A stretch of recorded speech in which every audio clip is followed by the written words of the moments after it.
Hello everyone and welcome back to another episode of Teach, Sleep, Repeat. My name is Dylan. And my name is Hayden. And I'm saying this for the second time because Hayden forgot to do his audio properly. So Hayden, thanks for wasting 20 minutes of our time. Thanks for just dobbing me in straight away. At the start of the episode. You're not getting away with this. So not getting away with this at all. Hayden, I wonder what's going to happen in this podcast. Are you okay? Yeah, I'm fine. Are we going to pretend that we didn't just record this for 15 minutes, or are we going to just... we could pretend to catch up with each other's weeks and be really interested. Very interesting. Very interesting. Well, maybe we could recap on, a couple of weeks ago, you led the podcast. You might have something witty to say about that. Yeah, okay. Well, I did lead the podcast, and there's a lot of new fans here right now, I'm sure, for me. So... Dylan, you're going to mention the fact my family messaged me about how much they enjoyed you leading. Because I mentioned that the first time I recorded this, so I'm going to mention right now. Thanks to Dylan's family because he bigged me up and made him feel rubbish. He now thinks I'm the better host, so that's good. No. Won't worry about that. Won't worry about that ever happening. My favourite bit was my mum, who typical mum is just says nice things to people, make them feel good about themselves, but often just not true. Like she was saying how good your beard looked, and I was like, Mum, you don't need to. He's not in this group chat. He's not going to see this unless I send it to him. Don't have to pretend. How I missed the beard. Shall I talk 5 minminutes like I did last time about how I missed my beard? Yeah, why talk about the beard? Yeah. Do you know what's good though? But listeners who are listening in right now, you're going to get like the condensed version of our wiffle-waffle because Hayden says a few are you things use that this are word just not very funny all the time now? Yeah, wiffle-waffle. Wiffle-waffle. Yeah, definitely. Yeah. But Hayden, do please tell me. I'm really interested to hear for the first time about your beard and your choices. I'm not doing it. I'm breaking script. I'm breaking the script. Okay. Something I didn't mention last time. I like your purple light. Oh, thank you. I did. I changed it around a bit. I thought that the grotesque green curtain, which is just always in this corner. I thought, why don't I just slightly move my camera and then it won't be in there anymore? do you know those really small jobs that you will take 2 minutes and massively improve your life, but you never ever do it? This is one of them. I was like weeks ago. I was like, I'm just going to turn on my desk. That's not like you. But I have now. Not like you to leave little jobs that are meaningless that take 5 seconds forever and not do them. Listen, I preferred it when I knew what was coming up because we'd wasted 20 minutes of our time already doing this intro. It didn't work. Just wondering, Hayden, why don't you got fancy lights and stuff and you tried to copy my office that I've got? Why don't you change your light to purple? Yeah, well, I can't because my one only goes from white to orange. It's not...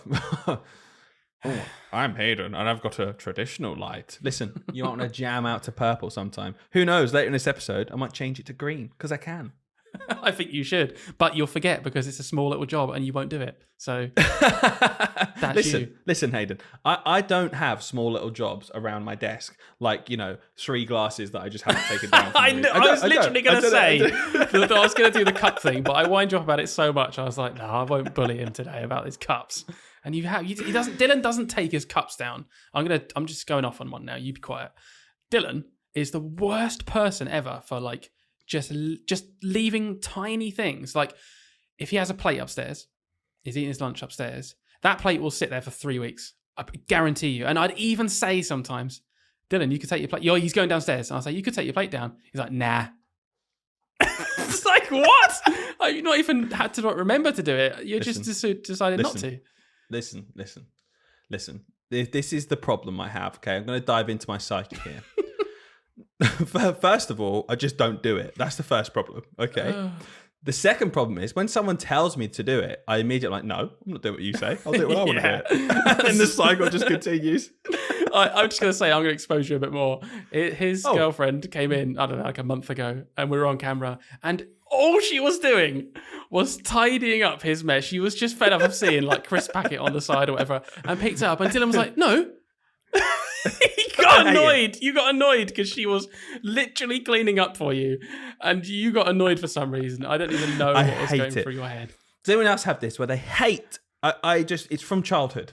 I hate my stuff being touched or just my brain goes into that's my thing, that's I don't do that. I was that kid who if you put one toe over the line towards my door in my bedroom, I'm like, get out my room. Get out. Did your sisters wind you up and stuff? Is that why? Did they do it on purpose just to wind you up, or were you just strange about it? I don't know. You have to ask them, Hayden. You're their new biggest fan, mate. Why don't you just message them and find out? I'm their new biggest fan, am I? Oh, Hayden's just quite funny, actually. Oh, Hayden's beard looks nice. Oh. I'm fed up of it. That's why I'm back this week leading. Look what happens. 1 week in, forgets his headphones. We have to do 20 minutes. We've had this conversation already. Honestly. I'm still laughing at the fact that you got something wrong already. So every episode, if you haven't noticed already, every single episode, Dylan will say a phrase or like an idiom or just something, and he'll say it wrong. And it always makes me laugh. I'll be editing the podcast episode and I'll just listen to Dylan say something the wrong way around. Like then he just said, I'm their biggest fan. And what he meant to say was, they're my biggest fan. It's just funny. Listen, Hayden. People in stone houses shouldn't throw glass, all right? So just wind your neck in. I feel like until you said the last word, I didn't even notice you doing it wrong. Right, listen.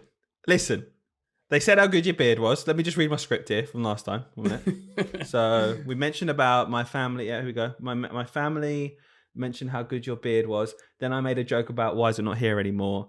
And that was meant to be the link into something you did this week. So should we do that again? Yeah. Oh, natural link. I went to a wedding. I went to you went to the wedding as well, but I was there longer because I'm more special than you. And I was the best man again. I know. It's like deja vu, isn't it? Because must have been what? It's like deja vu. Yeah, because you've been best man twice and you've made this joke twice as well. So that's really odd. It was only a few episodes ago that I was best man. People are probably thinking, who is this guy? Why is he so friendly with everybody? I know. And the worst thing is, you're going to have to let them down when you have a wedding and I'm your best man. That's horrible. You won't be. You won't be because I'll be the best man. Is that because you're your own best man? Yeah, oh, yeah, I remember. Yeah. You remember? It's a hat trick. I'm going for the hat trick. So, just, you're at the table giving your speech as the groom. Like, and now let's please welcome the best man. And you just stand up again. Just put a different jacket on. Exactly. I'll introduce myself and I'll talk. Hayden's a great guy. He's a great guy. Tries to grow a beard, can't. Yeah, just rinse myself. You write it for me, but I'll read it.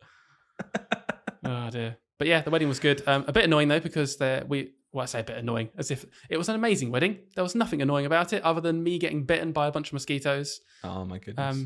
Was it you? Or was someone else that pointed out the one on my head like that? Yeah. Because it looked like, do you know the like grainy footage of when man landed on the moon? Just like the legs come out and just lands on the moon. It looked like that on your head. Like looked like it just landed next to this crater on your head, just there, and it just so brazen, just landed and just started sucking the blood out of your head. Like I was going. And the best bit was you were in like a full 3-piece suit. We went out for lunch the other day, and you had shorts on, and your legs were riddled with bites. Like, I got what eaten happened? Alive, and I don't even know. I had suit trousers on. Oh, we were outside for a long time, to be fair. Like, we stayed out. I think I do know where you got that from, by the way. And I'm going to maybe upload this picture to Instagram. Do you remember the part? Maybe you could explain to the listeners about the part where you helped out with some photos? Oh, God, yeah. I forgot about that. I wonder if it was from that, So the bride and groom were... I knew you were going to rinse me about this as well. The bride and groom were having photos out in... It was a beautiful venue. There was like a field behind it. It was a really cool little photo shoot opportunity. And he took them out into this more like fieldy bit, quite long grass. And he needed someone to spray this like... It's like canned smoke. I imagine it's used for like props and shows and stuff as well. And he just asked me if I'd go behind them. So I'm not actually in the shot, but I'm, just behind them and just spray it in the air to get like a smoky effect in the background, I guess. And so I was there on my hands and knees, just spraying. I was literally like contorting my body so that I couldn't see the camera lens because I didn't want to be in it, obviously. Ruin that picture. Just my arm out like this, like. And so I was just in the grass for a solid 2 minutes. And I think they just got in my trouser legs and they just bit me to death. But the best bit about this was, obviously, from your perspective of the cameraman, you were like not in shot remotely, but you were at a proper 90-degree angle to the rest of the wedding party. Yeah. So all we could see was like photographer, bride and groom, and then you like this, like trying to spray. I took loads of pictures, and I'm gonna upload one. I'm gonna upload one to Instagram. Good. Nice. Well, I look forward to that. You're also going to upload the photo of... you know what I'm going to say, because I said it last time. Yeah. There's no photo. No, and by the way, last time I wasn't expecting this. Guys, very soon in this podcast, we will get past the point where we got to, when we realised Hayden would mess up the audio, and we will stop doing these callbacks. But for now, yes, I do know what you're bringing up again without once telling me. So, well, you can condense the story this time. So, Dylan, being a big hairy man, had to alter his body for this wedding because he was sweating too much under his boobs. So Dylan, how did you under his man boobs? How did you help this situation? Thanks for clarifying that they're man boobs. That's much nicer. That's what you called them last time, so I thought I could. Listen. We always joke between Hayden and I that we have enough hair for 2 grown men. Just I have 98% of that hair on one body. Okay, Hayden has 2%. It's so true. But the point being, we've all done this. Men, we've all done this. Okay, especially men who are hairy and men who sweat quite a bit. But you get ready for like a wedding. You get the really smart clothes on, and it's the middle of bloody summer. Like, why are we wearing all this stuff in the middle of summer just because of tradition? Let's get married in shorts. Come on, let's go with the times. Anyway, really hot. All right, ready, white shirt on, trousers, and like when I'm ready to leave, you know, you always like you miss like 2 or 3 things around the house, and you're kind of scraping around. Oh God, where's my wallet? Got to grab my keys. Getting a bit stressed, getting a bit hot. And before I'd even left the house, I noticed a drip of sweat, one little white patch just under my nipple, and I was like, "For God, this only grows from here. This is the least I'll sweat tonight." And it's already got a little bit of sweat underneath my nipple. So I was like, okay, I need to do something about this. I've seen this, by the way. I've seen you in other situations where you do just sweat. You get this line, big line. When we play squash and things, that's the first place that I get sweat across here. From nipple to nipple. Yeah, exactly. It's like one of them, you know, those ink blots where you're like, what do you see? It's like people just looking at me like trying to for a psychology like trip. But anyway, so I was like, right, okay. So I'll obviously took my t-shirt off, wiped it down. I was like, this isn't going to help. I'm still going to sweat. There's like, I've got the like antiperspirant on it, but I'm just going to sweat here. And the problem was my hair obviously gets wet. And if it brushes against the shirt, it gets wet on the shirt. And it's really obviously embarrassing, isn't it? So I was like, okay, I know what to do. I'm just going to shave the hair underneath. I'm going to shave a long line off just to get rid of it, get some antiperspirant on there. It's going to be perfectly. And it did work. Okay. It did work, but there was a problem. Because I shaved it off and I was like, cool, put my shirt back on. 2 minutes later, about to leave, big red patch over my nipple. I was like, what is going on? I just caught my nipple on the end and my nipple was bleeding. Bit of a newsflash for anyone who ever cuts the nipple. Doesn't stop bleeding. Literally doesn't stop bleeding at all. So I was waiting around. We were like waiting to go. We're a bit late. I was like, I'm bleeding from my nipple still. So all good because I ended up having to wear a t-shirt underneath my shirt, and I was hotter than I've ever been ever. So no point in doing any of this. Completely futile.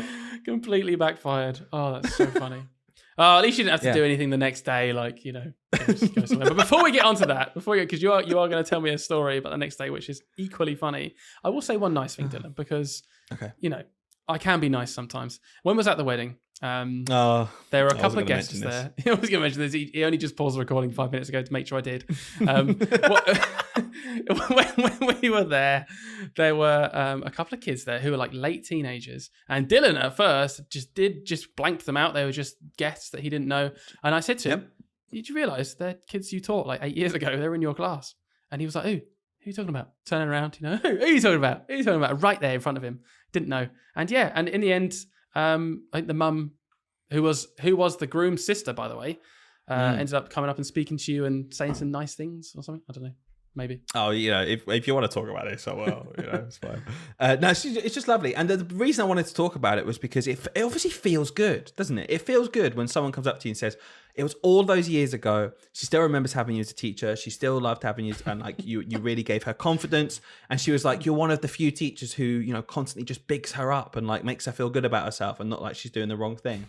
And it's just nice to hear one, like that come through, because that's something that I actively try and do. So to hear that like years later, I'm like, oh, that's a nice thing to hear. But two, if you ever see an old teacher or you have kids who's with a teacher who inspired them, to go and tell them, like it will never backfire, because I know I personally don't do that. When I say, what are you laughing at? I was in my imagination and imagining an extension to the story of where she calls over her kids and she's like, kids, come and speak to you. You got to speak to your teacher. He's got a massive line of fat sweat across his boobs and he's bleeding out of his nipples. Come and talk to him. Did you just call it fat sweat? Well, that's what it was, isn't it? As in, like, I'm not calling you fat. I'm just saying it's fat sweat. It's fat sweat. That's what it is. It's like under your boobs, isn't it? We all get it. That's what it is. What would you call it? I wouldn't go around calling it fat sweat, pointing at something. Hey, look at his fat sweat. I'd call it sweat, mate. I'd call it sweat. Add fat in front of it. That's sweat because you're fat. Is that what you're saying? No. That is not what I meant, Dylan. Stop trying to paint me out to be a horrible person just because I did a better job than you at hosting last week. Yeah. paint you out by using the words you literally just used. Oh, it's me. Oh, it must be me. Listen, all right, it's all banter between me and you. Okay. But also, moving on from that, I just cut you off because you thought it was boring. So I'm sorry, I've been really horrible. I don't know what's wrong with me. Listen, one whiff of him doing a half decent job leading the podcast, ladies and gentlemen. This is the monster you've created, everyone. This is the monster your family has created by bigging me up. But also, an even a bigger momentous event. You turned 30 yesterday. Yeah. From recording this, and I don't know if this was related. Did you book a sports massage because you're turning 30? Because you also sent me a bunch of stretching videos, and I'm like, I'm not sure. I know in a minute we're going to get onto like being 30, but I'm not sure if all these things are related or if it's just a coincidence. But you had a sports massage, which went hilariously. Yeah, no, look. I've just told you the story about how I shaved a line across my chest, and you got to now imagine this situation where there's no attempt to make it look aesthetically pleasing whatsoever. It was simply to not have hair there, so I could not sweat through. Anyway, the next morning I'd booked a sports massage, my first ever sports massage, but it's for my leg. I've had a dodgy leg for like 15 years from like a sports injury ages ago, where I landed on a cricket ball on my knee, right, and it just messed up my whole leg. Where my knee doesn't work properly, my whole leg is like compensating for that basically. And I used to have physio and stuff, but I've not done it for years, and my leg's just not getting better. It's just slowly getting a bit worse. So I'm like, I am getting older now. I need to like kind of do something. So that started with me looking online for simple flexibility, because Hayden, I don't know if it winds you up. It winds me up that I literally can't move my body in certain ways just because I can't be bothered to stretch or do anything. Yeah, it is that classic thing of when you're a kid, you're like, oh, whatever. And the adults always talk about stretching and you will lose your mobility if you don't use it. It's like, yeah, I cannot bend in any direction other than like the seating position and standing up and whatever I sleep in. It's terrible. So that's where it was born from. And I was like, look, there's stuff every person can do, like beginner stretches that there's no reason not to do. It takes 5 minutes out your day. And I was like, cool, well, at the very least I can do that, because the idea of me then going and paying for like a sports massage or going to a physio and then being like, cool, well, what do you do? And I'm like, nothing. Like, at least do the free stuff for a bit to see if it helps and not just expect this guy to fix your problems. So I did a bit of that for like a week or two, and I booked this sports massage in. And anyway, I went there and I was like, oh, it's fine. I wore some sports shorts, just a t-shirt. I was like, it's for my leg. So, you know, that'll be no problem. Didn't even think about the fact I had a patch across my chest that morning. Anyway, really nice guy, really lovely bloke. Definitely going to go back and do some more with him. Very quickly, halfway through the massage, mentioned about our tutoring. And he was like, oh yeah, I think I'm subscribed to you on YouTube. I was like, what? Yeah, hello? That's so awkward. Yeah, I know. But his daughter's doing going into year 6 next year, so a lot of our videos help her. But yeah, he's just like, I think I'm subscribed to you, as he's like elbowing into my hamstring. But yeah, really lovely bloke. And before you get ready, you have to sign loads of medical forms and stuff. And he kind of stood up, and I was getting ready to go onto the bench, obviously, and get started. And he went to the door and he was like, right, I'll just give you a couple of minutes to get ready. And I was like, what? Get ready? I think I'm ready to go, aren't I? And he's like, yeah, no, there's towel over there if you need it, and to cover yourself up. And I was like, oh, is that, I'll just wear this? Is that not all right? Is it okay? And he was just like, oh yeah, no, that's fine. Maybe just take the top off in case you do any back work. The top. Okay, no problem. Anyway, he left. He left the room. I was like, oh, well, this is going to happen. What am I going to do? Like, I've got this patch across my chest, this massive patch. So anyway, any normal person, knowing that you're going to have to broach this subject, would have probably just told the truth. But yeah. I was like, what can I come up with where it doesn't sound like it's my own fault because I sweat too much? And I wanted to, okay. So he comes back in. I was like, oh, one thing, probably noticed this big patch across my chest. It's all right. It's just the doctor was checking a mole. Oh, is it the bit that's bleeding? No, that's just my nipple. He also cut my nipple for some reason. Yeah.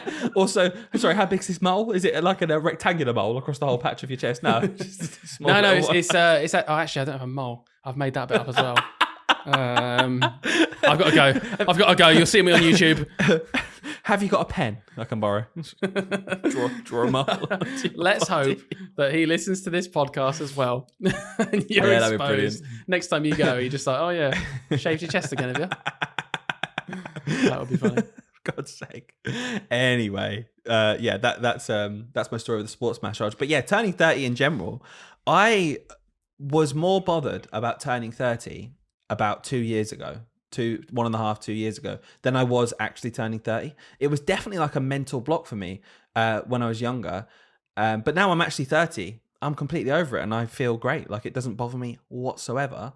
But there's definitely something, isn't there, about just that flip over into a century? Not that old. That flip over into the next flip over into the next decade.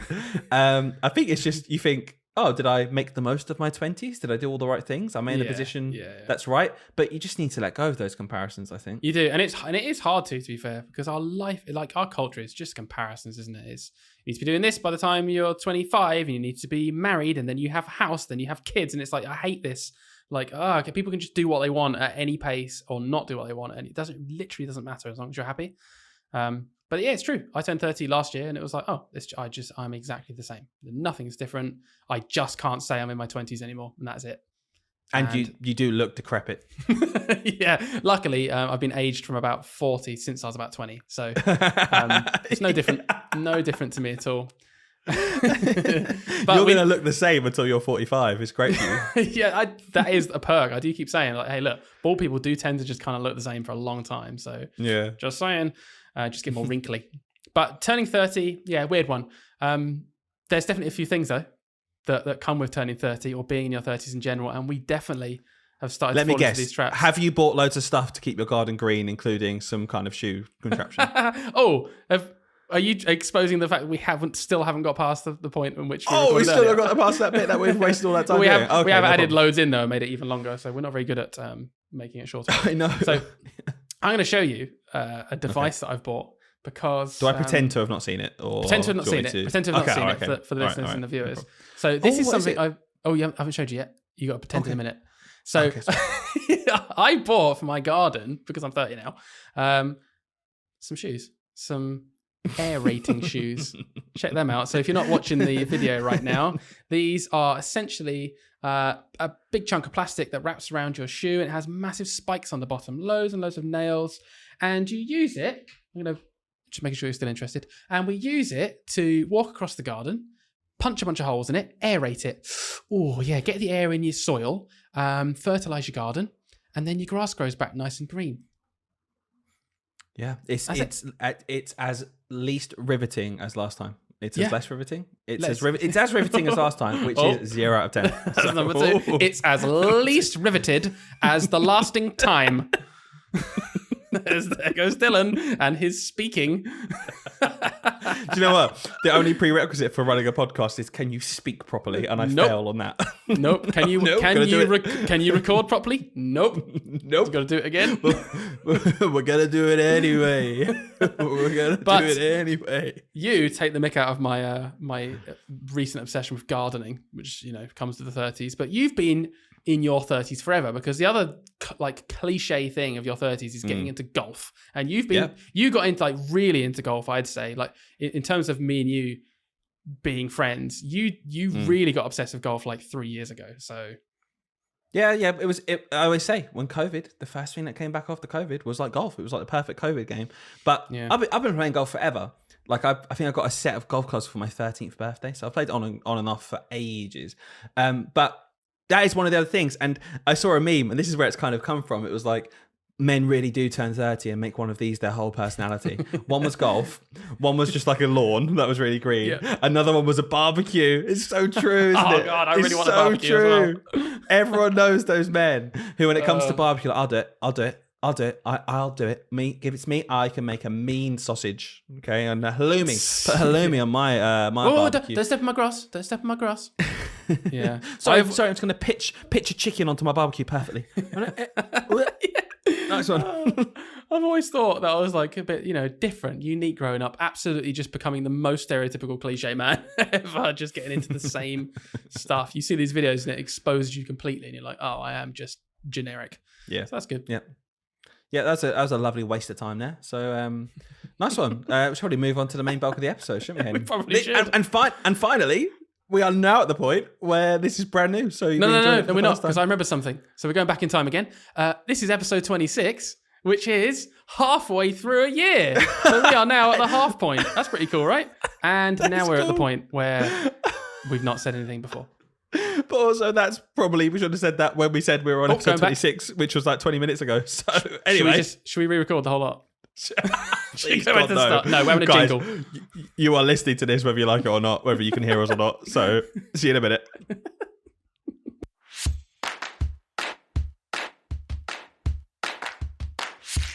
Welcome back. And Hayden, are you ready to have a conversation we've not had yet? Are you looking forward to that this week? Take one. Take one. And if you're listening to this, it made the cut. So well done us for being able to do something we've done for half a year. Woohoo! Anyway, we're thinking we took that decision, didn't we, Hayden, to continue this podcast all the way through the summer holidays. The main reason is because we actually just really enjoy doing it. It's a good laugh for us. And, we don't want to break the mold. As soon as we stop doing something, we just go off the wagon, don't we? We're so bad at that. That is our worst habit, genuinely. It's like like people say in business, you should try and get people who have different skill sets and stuff. Me and Dylan are both absolutely terrible at just forgetting to do something. Once we stop doing it and it's not routine, gone. So yeah, definitely have to keep doing it. Are you suggesting this podcast is a business, Hayden? Because if so, where's my share? Because I'm not got anything from this. Oh well, I've been making all the money from the merch store that we're making this year. So. Undurfed, baby. If you know what undurfed sales means, do let us know. But basically, it just got me thinking. You see a lot of this online as well, Hayden, where I'm on Twitter, on our account, and I know you mentioned Mr. P, our guest last week, put a video out just around this kind of idea of the summer holidays. And we had a reel actually with him, which sparked a bit of debate that we'll come on to. But the general idea of this podcast, I think, is just to dive a bit more into the summer holidays, because I think if you're a teacher, the summer holidays can be very different from person to person, from each teacher, for a number of reasons. But also, I know we have a lot of listeners who aren't in education and will have this idea of the summer holidays as well as this kind of bliss utopia, where every summer teachers get 6 weeks off work and it's just planned in, and they get to be with their children who are obviously off work at the same time if they have kids. And it's this very positive vibe. And I think often uses that stick to beat us with, as if to say, you can't moan. You got that 6 week summer holiday. And I think the thing I wanted to dive into first, and we can go into the details of the reels and what people have said and stuff, is just our experience of the summer holiday in general. Because it's not always this bliss kind of utopian idea of what a lovely 6 weeks off to rest and recharge. And you've spoken about it before, Hayden, and I get the same kind of feeling sometimes. So in general, what's your idea of the summer holidays? Because we're not ungrateful, are we? It is lovely. No, not at all. And I look forward to it every single year. I never, ever begrudge having it or regret taking it. Do you know what I mean? It's definitely a treasured time. And I don't know how common this is. And I think my eyes were opened a bit more recently, maybe thinking I wasn't alone. But I've always struggled with like the blues in generally like school holidays, not even just the summer holidays.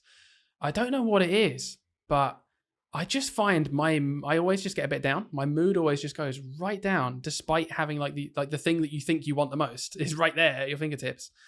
And I think it's because it's like the lack of routine. Even when I'm knackered and working and stuff, for some reason I have this like a base level of happiness still, even though I'm absolutely exhausted by the end of the term.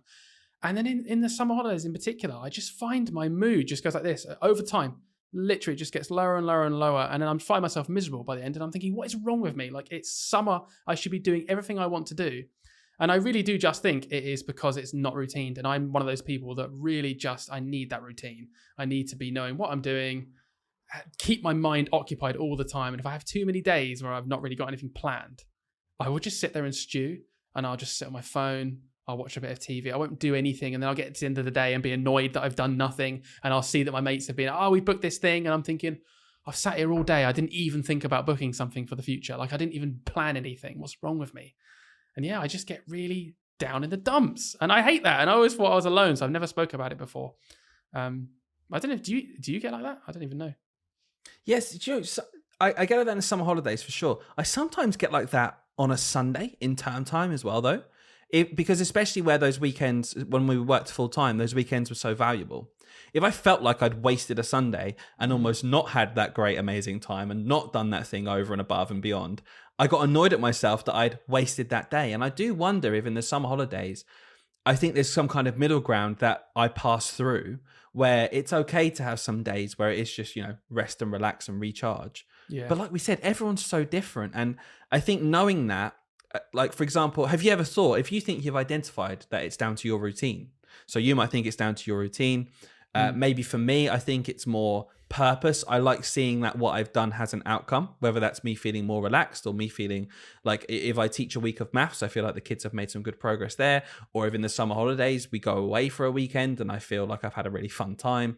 Whatever it is, I like feeling something at the end of it. Sure. I certainly get frustrated or annoyed if I just kind of just float through a day because I think, I could have got this done in the house, even if it's a boring task. I could have got that done. I could have moved my cups from my table. Yeah. But, just this generic idea. And if you've identified it's your routine, and some other people say that online as well, have you tried to do anything about that?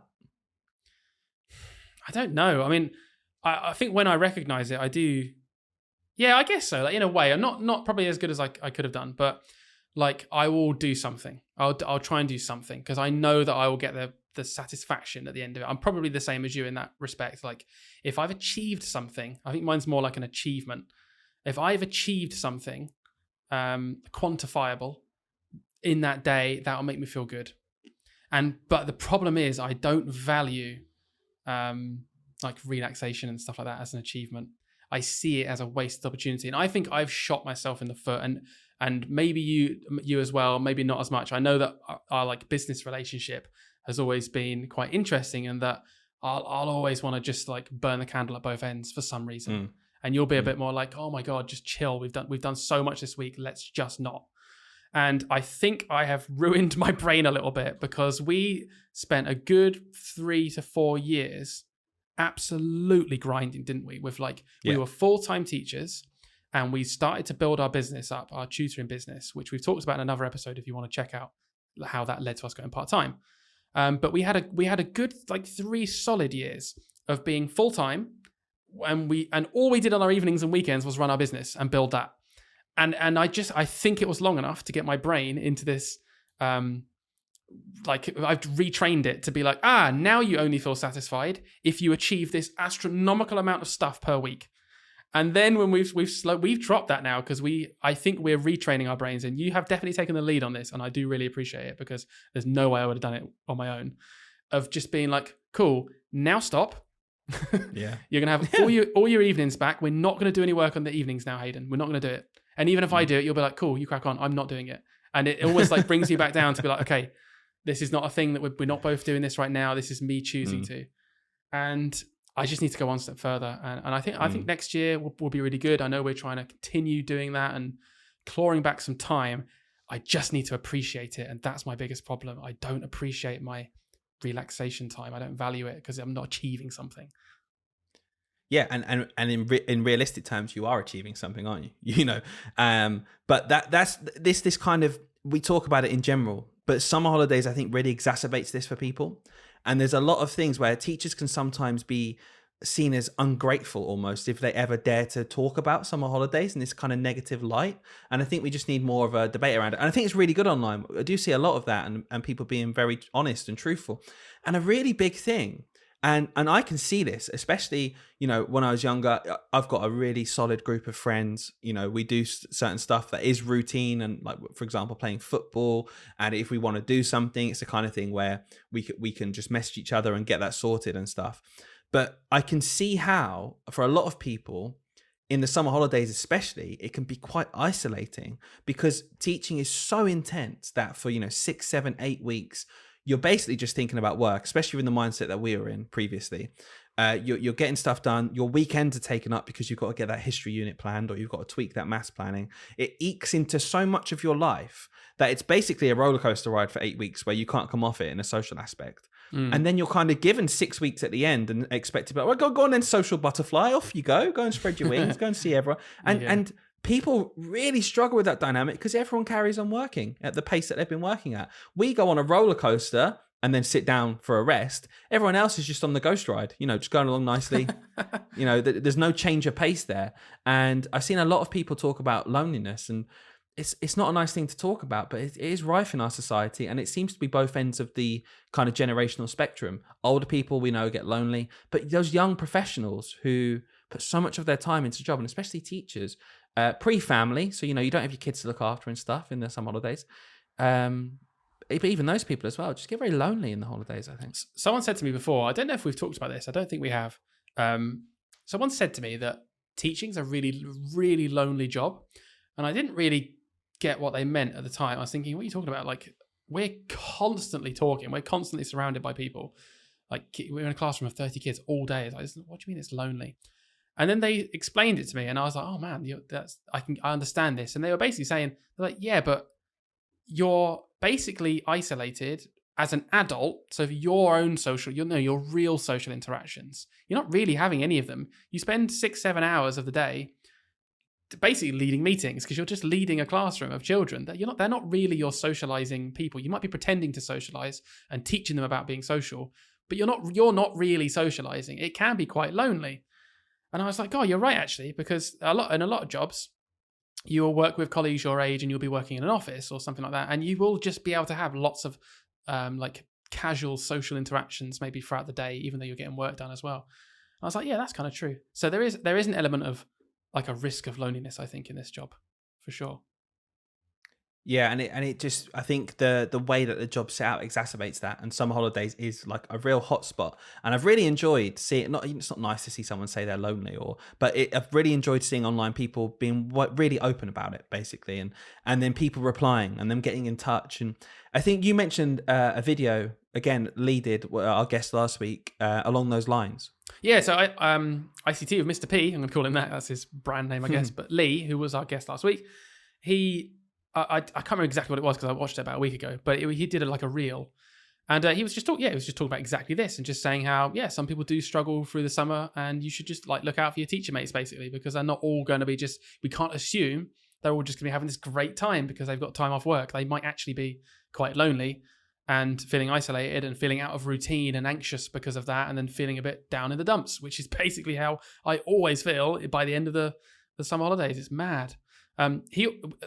In our episode last week, he asked a really interesting question, and we did actually clip this out as a reel as well. And he put it on his Facebook and on his Instagram. And Lee asked, would we trade in our school holidays and have just normal standard holidays across the year, which is like 4 weeks, standard holidays that you kind of like book, you choose your holidays, but we work normal school hours. And me and you were both like, I think we would. I think we would pick normal school hours and sacrifice some holidays. But he put it on his social media, and I thought it was so interesting because obviously he got tons of interaction. And I've picked out a couple of comments, Dylan. You haven't seen these, so I just thought I'd share a couple. I picked 3. I won't say the context of them. I'll let you decide why I'm reading it. Well, so very quickly, before you start, the problem we have on this, and I'm sure the viewers maybe get this sometimes, is we're in a very similar life position, aren't we? Our points of view on this, they don't really ever don't overlap massively. So I'm really looking forward to hearing some ideas that maybe I think, oh yeah, take it off. And there's this person here like, no, don't, because of this. So let's see. Down to the point where we even work in the same school. So even our literal school experience is like basically the same. So here's the first one. They said, if I worked contracted hours, I would take that option, as in trade in the summer holidays, without a doubt.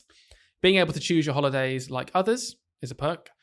Taking time with the other half, not having to pay a fortune for holidays. That's one I didn't think about last time. Just teach in front of my kids. Yes, please. So they're like bigging up the idea of you just work your contracted hours. And then they finished it off with saying this. So far, these holidays, and we're talking summer holidays because this was very recent, I have spent 42 hours in my classroom and countless hours at home planning for next year. Roll on to my actual holiday away from home and a computer. So that one very much just backs up what we were saying, really. Yeah, and on that, whilst we're on this point quickly, I did ask people on Instagram. I asked people, how long have they spent this summer holiday in school? And it was linked to, you said they're 42 hours. Yeah. And there was one thing that linked everyone pretty much who'd spent 3, 4, 5 days in school, and it was moving classroom. And it was saying, I've spent 5 days in school. I had to move my classroom. And it's just this idea, this crazy idea in teaching, where this huge job of moving furniture, moving your stuff, resetting everything, doing all the backgrounds, doing this or that, which I just happen to not have this year because we're staying in the same classroom. Yeah. But this person in another school has been told they've got to move classrooms and be like, okay, see you in September. It's like, sorry, do you understand this can't happen unless I come in my summer holidays for 4 days? It's outrageous, isn't it? Yeah, it's genuinely mad. And I'm going to do a little analogy now, and then I'm going to read the next comment because it does kind of link nicely to a wider point, right? That to me is the same as I used to work at Tesco, you used to work at Asda. That is the same as, let's say we both worked at Asda, right? And my store had a big renovation over the summer, and they needed staff to come in to get all the shelves down and then get everything back up again at the end, right? But your store didn't. It would be like in my store, we all just have to go in for free for some reason and do that for like 5 days of work. And because your store wasn't being renovated, you don't. It's like, obviously, you'd get paid at your store for doing that. Which leads me to my wider point after I read this next one. So here's the next comment, okay? This person said, I already leave at 4:30 and don't do any work at home or the weekends. So I'd say no. I love the long summer break. Yeah. Which got, it got loads of interaction. Yeah, that gets the point. I bet people were replying to that going, sorry, how? Yeah, the first comment was, how do you do this? How do you do that? And I'll tell you how, because it's the wider thing, and it's not 100% of it, but this is probably the biggest factor, is that it's not systemized whatsoever. This job is mad. It is pot luck. Like, your workload depends on what school you're at. So we have this nationalized system of pay, very, very rigid, and that's been really whittled down over the years because there used to be a lot more ways you could be paid extra for extra things, and that's really been crushed into the main pay scale now. So, we're all paid the same for this same job, and the job is not remotely the same anywhere you go, and that is like another massive bugbear of mine. Yeah, and this is brilliant because, listeners, if you listen up later on, we've got a toxic SLT segment, and it really, really leads nicely into this bit. So just hold on to what you're thinking right now. But I think about the schools I've worked at.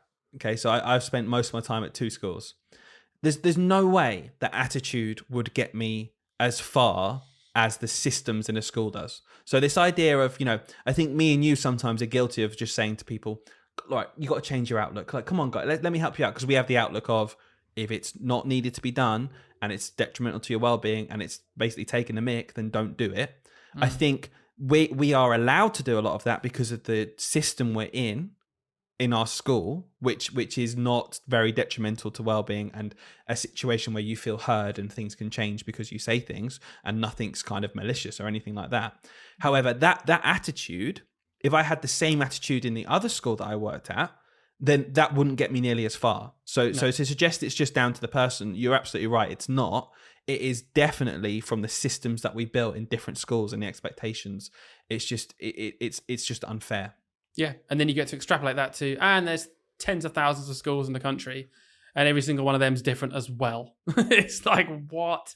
So that person, like, just think about that for a second. Those 2 people, they're both teachers. They both commented on this same post. They're engaging with the same thing.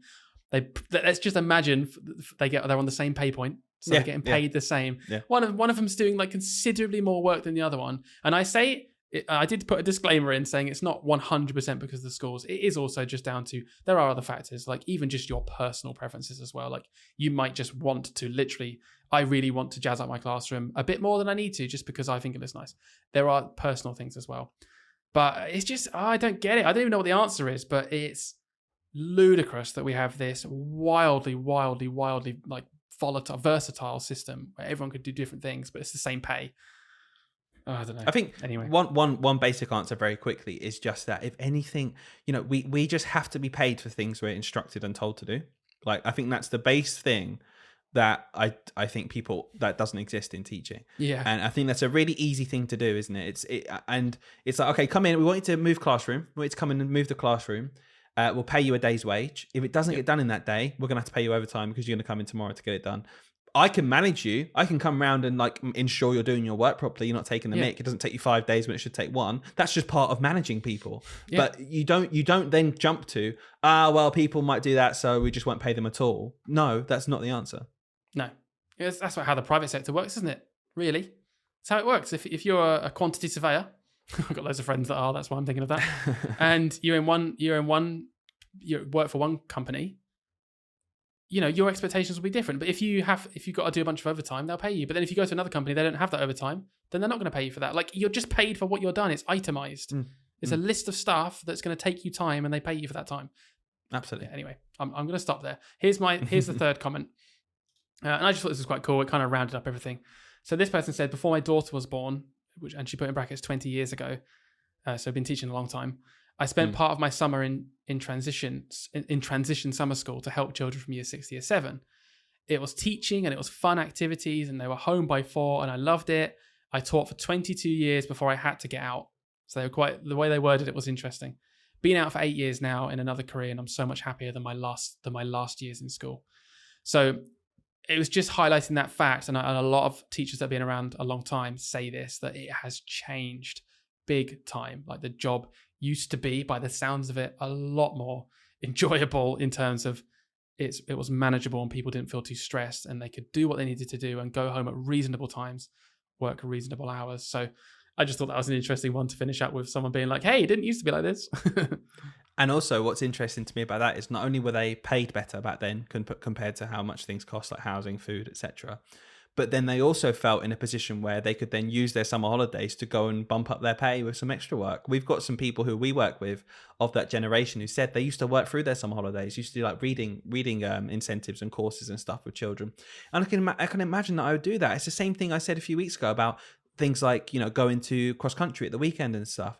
If it's a reasonable job and we are paid well for it, the teachers are the kind of people who will go above and beyond and do that kind of thing, and will want to work through summers. No one will do that now because we resent doing it. We're at the point now, Hayden, where some teachers are expected to come in for holiday summer clubs and things to do SATs preparation during term time, and it's just crazy. During term time. Yeah, you've not heard like in like holidays and stuff. So like the term, the one before where SATs happens, they'll do like booster clubs in half term, or they'll do Saturday morning booster clubs where the children come in, and it's kind of depending again on what system you're in, what school you're in, how experienced you are and confident enough to say no.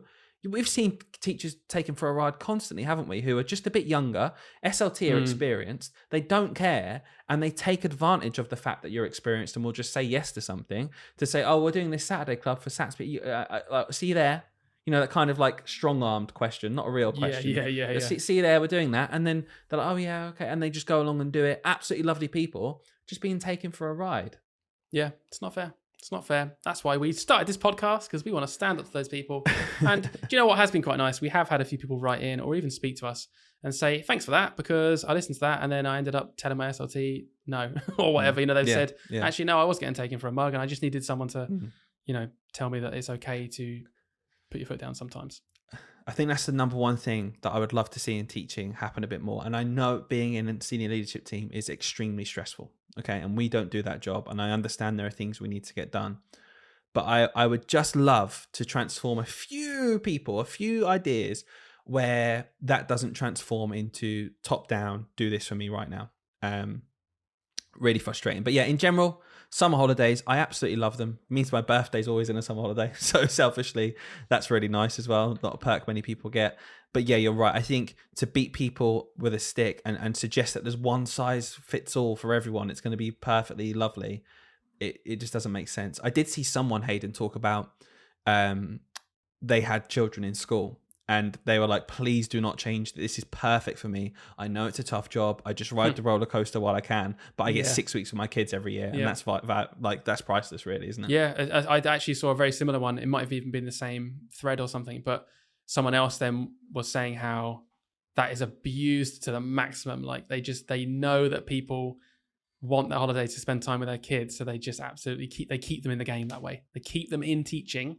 They'll always keep people in teaching because they just simply cannot afford, because of childcare, the childcare trap, as they call it. They cannot afford to not do this job with these working hours So they'll just take advantage of them, knowing that they won't quit because they can't. Oh, And tell you what, that problem translates a lot to teaching assistants who are on a pittance, nowhere near what they should be paid. But how many teaching assistants have we worked with who are teaching assistants because they can finish a job, go and pick the kid up from school? Yeah, Drop the kid off in the morning. Come on. Almost every single one. Yeah, I was going to say, genuinely all the time. Yeah. Or they used to do that and their kid's grown up and they just stayed in the job because they got so used to it. Carried on. Yeah. Oh, man. Well, anyway, moving on. We've got 2 more segments left, haven't we? We've got some stories from the classroom a bit later on, which I'm looking forward to because I love it. And I'm going to say it now, even though we'll say it again later on. Please write in your stories because not only does it make us laugh when we just get them anyway, we then get to share them on the podcast and make each other laugh even more. And I know Dylan's got a couple of stories for later that I have not seen, so I'm looking forward to that. And we've also, and it might lead quite nicely on from that one, we've got like a toxic story. So we do quite like to share in this podcast. We've got a lot of new listeners actually, Dylan. So we'll explain it a bit more. We like to, hello, thanks for joining us.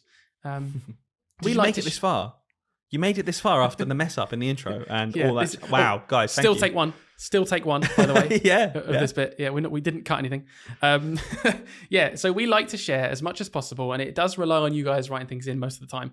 Some toxic stories as well, because you know what? We've got a bit of a platform here. We're trying to grow this platform, and if we can out these toxic stories that happen in schools, and maybe make it a bit more commonplace to be like, no, this is not cool, and stand up for people, then that's something we'd like to do. And do you know how it's working, Hayden? Do you know how we know it's working? Go on then. Because after that episode called When Schools Become Toxic, not only did we receive upwards of 10 messages from people saying thank you, we also received our only ever 1-star review on Apple Podcasts. So we did. I think somebody didn't like what we were saying. Man. So if you can help us out, if you've listened to this podcast at any point, or you've enjoyed what you've heard, it helps us so much because we are fighting a 1-star review, especially if you have an iPhone, because we've got a 5-star, 5-star, 5-star, 5-star, 5-star, 5-star, 5-star, 1-star. And it just brings us down a bit.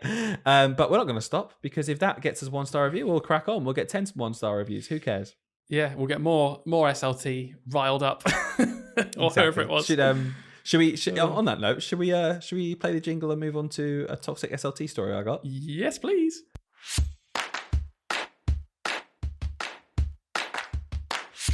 Right, let's dive straight in. Toxic SLT, Hayden. I've had this written into me. It's going to obviously remain anonymous because it is calling out something that they don't like about their school. But you've not seen this. I've seen this and I felt this. And I hope you feel it too. And I think a lot of people who are teachers in particular, but even people who just have management who expect a lot of them for nothing, I think it's relatable. So cool. I'm going to start reading. Ready? Yep. Okay. It starts off really nice. Hey guys, recently found your podcast and I absolutely love it. I listened to 5 episodes in one day whilst cracking on with the housework and laughed so much. So that was nice to read. That's nice. Piqued my interest straight away. I was like, I'm going to read this one. Yeah. However, it's the Toxic Schools episode you did that we just mentioned that really hit home and made me want to write in. I am currently absolutely bogged down with work to do this summer that's been dictated to us all in the name of change. She's put in inverted commas. I think that's it is change, but I think it's like this because change sounds nicer, doesn't it, than what's about to happen. Yeah. So we are changing our maths curriculum completely from scratch, brand new. We're changing how we deliver writing lessons. So that's about half your English lessons. We need to replan all of our afternoon topics across the year after our curriculum lead went to visit a nearby school in term 6 who'd recently been praised from Ofsted. Everything we do now in the afternoon has to be in line with them. The idea that we were changing a lot was raised to SLT lightly in a meeting. We've all had that, haven't we? In a meeting where someone kind of wants to say something tentatively. It was raised with SLT in a meeting because that's a lot to change. We'll dive into that in a minute. That's just crazy. Yeah. At the end of the year, it was raised and their response was a simple, don't worry, we're not changing much. So now my summer is stacked with planning, which says otherwise. Why do we make so much work for ourselves at the same time that is so pointless? Yours, a frustrated teacher, Anonymous. And I can make her more frustrated because just there's that guy that commented on that post earlier. He's going home at 4:30 every day. Doesn't work at the weekends. Hasn't got any of this work to do. Same job, same pay. Exactly. When you said that story earlier, I was like, I can't believe how much this links in. It's crazy. Oh, that's just mental. Like I don't know how I should feel about it because obviously schools have to do stuff that's different. Like obviously they do.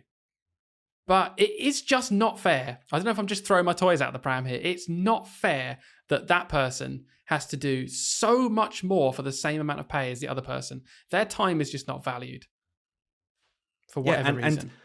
And the thing that frustrates me the most out of that whole thing, because Hayden, realistic, and every teacher listening to this, I'm going to back up what you just said.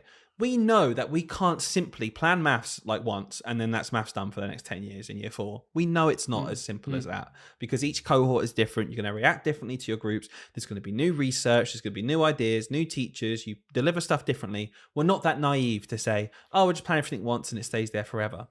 What really gets me about this, because I've seen it and it winds me up, is doing 4 things at once.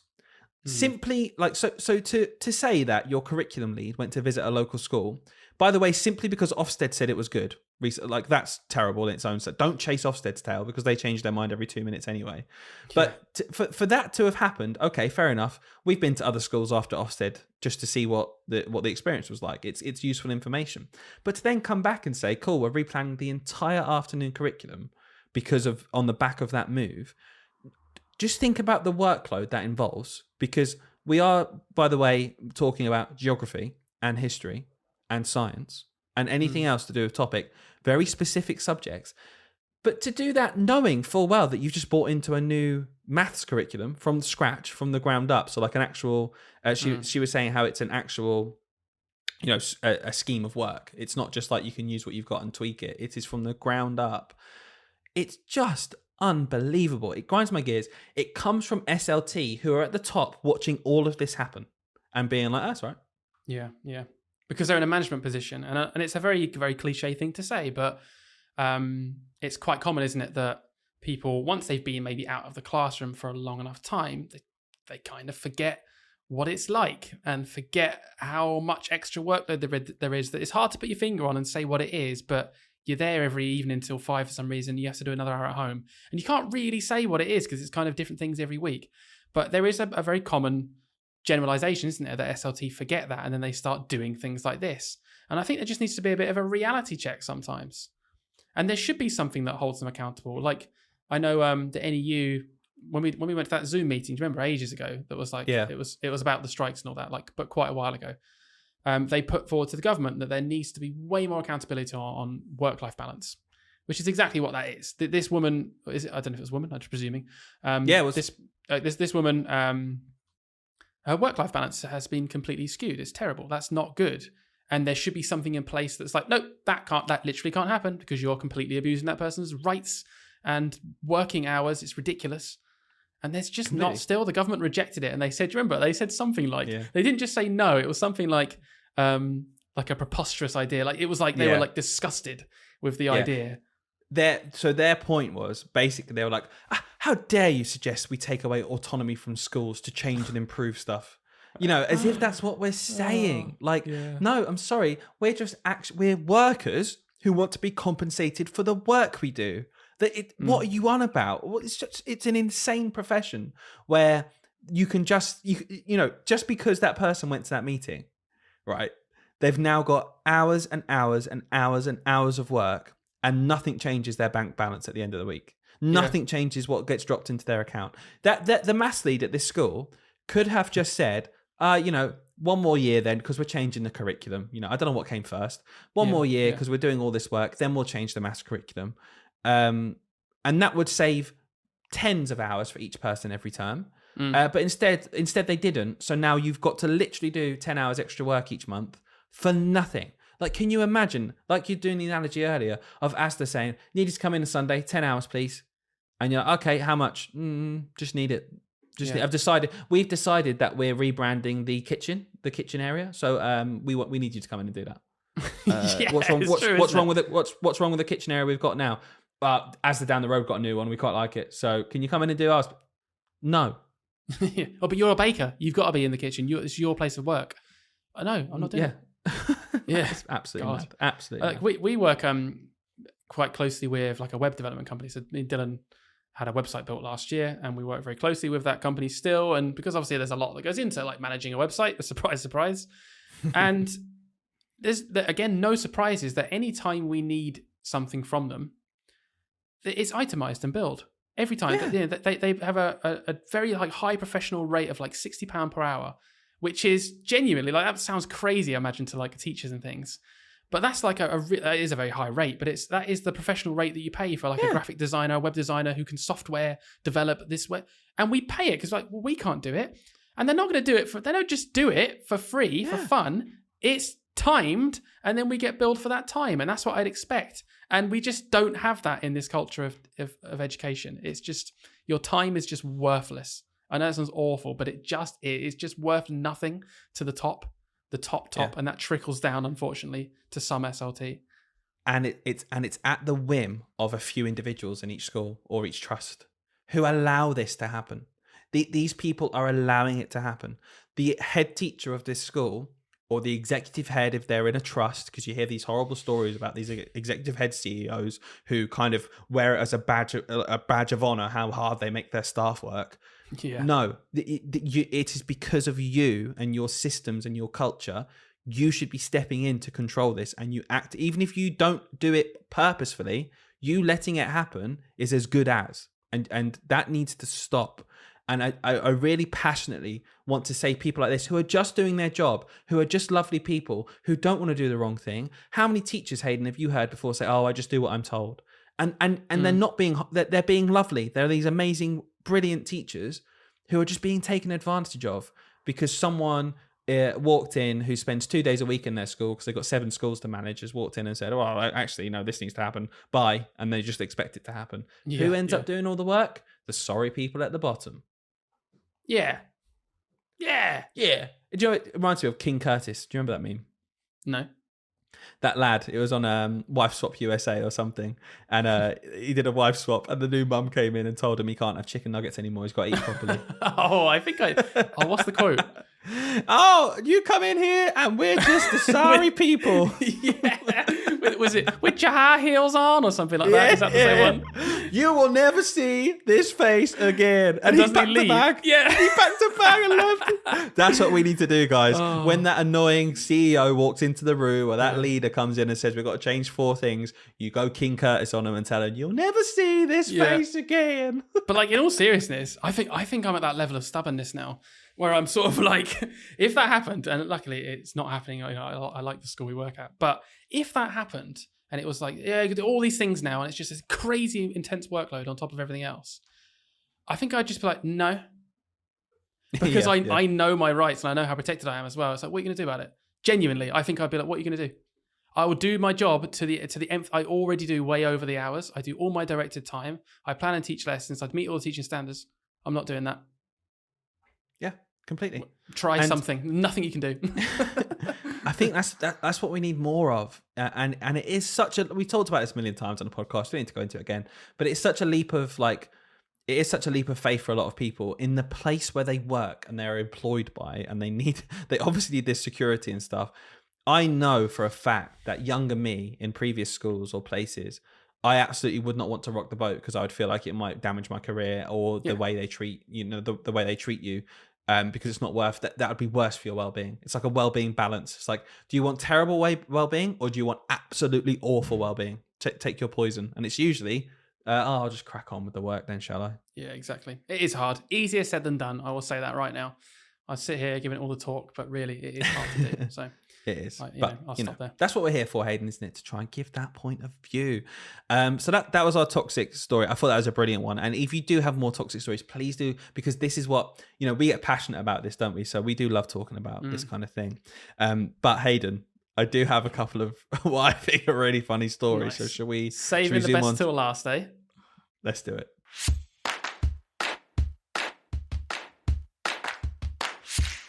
So Hayden, on our Instagram, a bunch of new followers as well. I think a lot of people came over from the Mr. P episode. So if you're now watching this episode from there the last week or so, welcome. We do a little segment, Stories from the Classroom. And it started off with us, a whole episode, Stories from the Classroom, were our favourite stories of teaching. And now people write into us. And Hayden, it's your favourite thing, isn't it, this whole thing? I love it. I honestly, if every episode was just this, I'd be in my element just because it's so funny. So we got some stories in.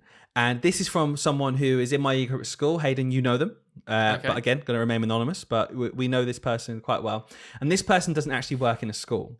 But this person said their mum worked in a school, and she always used to tell this story, and it was like her go-to story almost. Okay. And it just cracked me up. I was like, this is typical primary school funny story. So her mum was a TA.